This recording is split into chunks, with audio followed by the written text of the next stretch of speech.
Сегодня Южная Осетия празднует День независимости республики. Несмотря на это, братья с юга хотят объединиться с Северной Осетией и, как следствие, с Россией.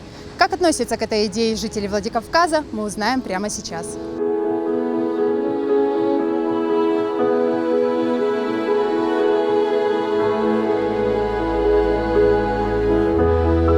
К Осетии она должна обязательно присоединиться, потому что это один народ. И уже дорогу хорошую проложили. Раньше из-за дороги не было, наверное, причина соединиться. А сейчас уже все.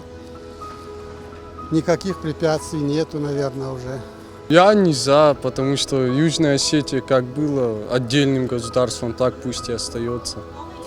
Мы отдельные, одни отдельно. Я с радостью. Давно это надо делать, потому что мы единый народ. Давно. А что, мы не вместе разве? Я положительно отношусь. Осетия исторически была вместе с Россией, она должна быть и впредь вместе с Россией. Пусть они уже живут, как жили. Им там лучше было, и сейчас будет хорошо. Я бы не хотела, не знаю почему. Объяснить это не могу так вот популярно. К нам не хочу. Ну, соответственно, тогда получается, что и к России, но я не хочу к нам. Можно я не буду говорить? У меня своя точка мнения. Я считаю, что присоединение Южной Осетии к России и к Северной Осетии – это положительный момент, потому что возрастет военная мощь. В целом это неплохо, я считаю, это хорошо, это положительный момент.